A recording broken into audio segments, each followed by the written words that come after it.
The Raiders, oh boy, the Raiders, Yeah. the Raiders. After the Derek Chauvin verdict comes out today, look, there was reaction all across the sports world, right? Well, we'll get to the couple stories, I promise, in a couple minutes, but I mentioned we're going to talk about the Raiders here for a second. They put up a tweet in response to the guilty verdict for Derek Chauvin in the George Floyd trial. And the Raiders put a tweet that said, "I can breathe." And they have been getting a lot of criticism for it, at it being tone deaf. And Mark Davis, owner of the Raiders, said, "Listen, I got those words from George Floyd's brother, who said after the verdict today, now I can breathe again." He apologized if anybody was offended by it, but said the tweet is going to stay up. And the tweet is, well, it is still up. So here's the thing about this, because it's getting crushed all across social media. I don't think the Raiders had bad intentions with this, right? There's no way the Raiders had bad. They wanted to do something. Hey, here's the date. We got the verdict. It says I can breathe. I don't think they thought for a second, hey, we're going to do this. We're going to try to be out there. They wanted to do something to reflect the moment. And this was something that I don't doubt their intentions of having good intentions. But sometimes you can't control how someone's going to see something. It's like when you send a text message and you send something to somebody and you're saying it very snarky and funny, and that person doesn't get it. And then you go, whoa, I got to say, well, sorry, no, I was only kidding. I should have put a smiley face emoji or a poop emoji or whatever it is. Sometimes that happens. People don't know what you mean by it. I don't think for a second the Raiders felt, hey, this is something controversial. They wanted to show support. But now when it's playing this way and you see, oh, boy, this is really not something that is now it's out of our control. It's not coming across the way we want to.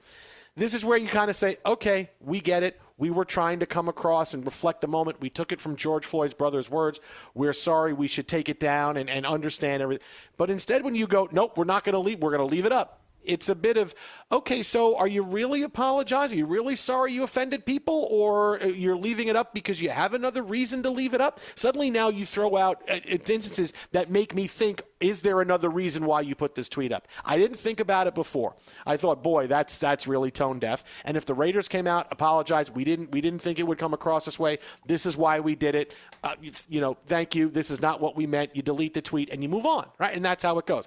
But when you get stuck in this and you say, nope, we're not deleting it, we're leaving it up. I mean, the owner of the team said, we're leaving it up. It's, okay, now you make me question why it's up. And why would you do that? Why would you make people question something like this? Why wouldn't you say, hey, you know what? Not the kind of heat we want to bring on our team, bring to our team. So why don't we just move on from it and apologize or say, hey, we didn't mean it to come this way. You didn't even have to apologize. You could just say, listen, that's not what we meant. Whoa, that's not what we meant. We meant this because we took it from George Floyd's brother's own words.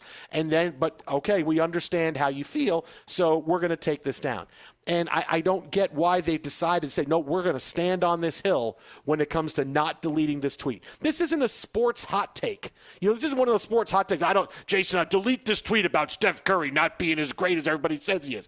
There's a difference between that and, hey, boy, there's a tweet that really, it's not reflecting well on you for something that's very, very important. So I don't think they had a bad intention, Mike, but I really don't get how they tried to respond the way they've responded to it.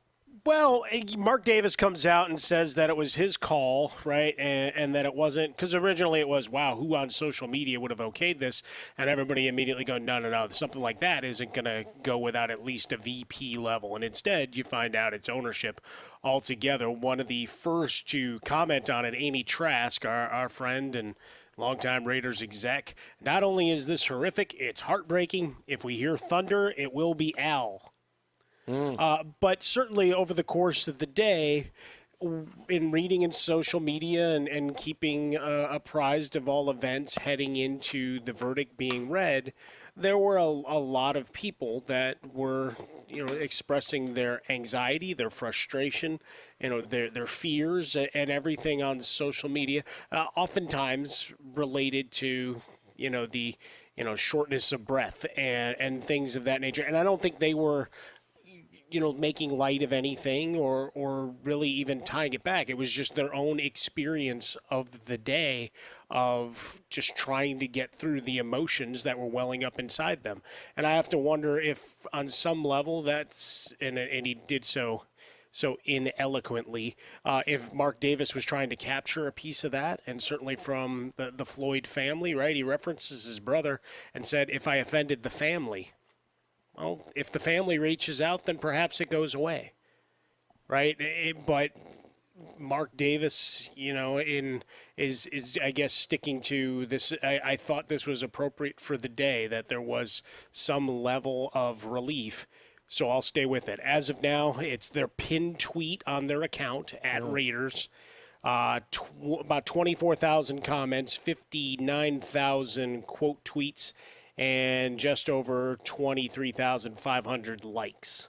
So that's where it stands right now. I don't think it was malicious, but I think the doubling down, certainly maybe a bit head-scratching, but it basically saying this is how I and the organization feel. So it's always difficult when we start telling people how they should feel.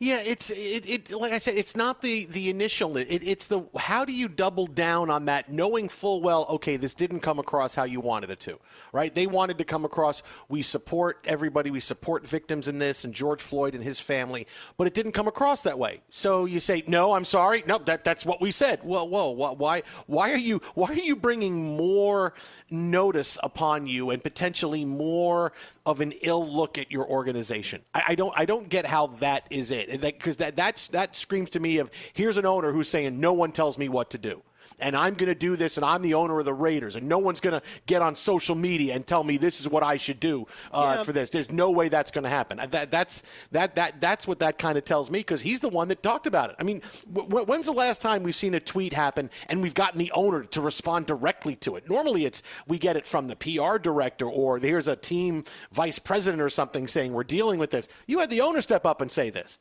So why right, is but he was the guy that said, it's my words, right? And look, no matter what they were going to say, there's a lot of folks that are raising their hand going, why do the sports teams have to comment at all? That's been littering my timeline all day too, right? Why do they feel compelled to get in? And we have the stick to sports crowd that's certainly there. Look, they're citizens. They're on Twitter, and Mark Davis decided for the Raiders that was the sentiment of the day.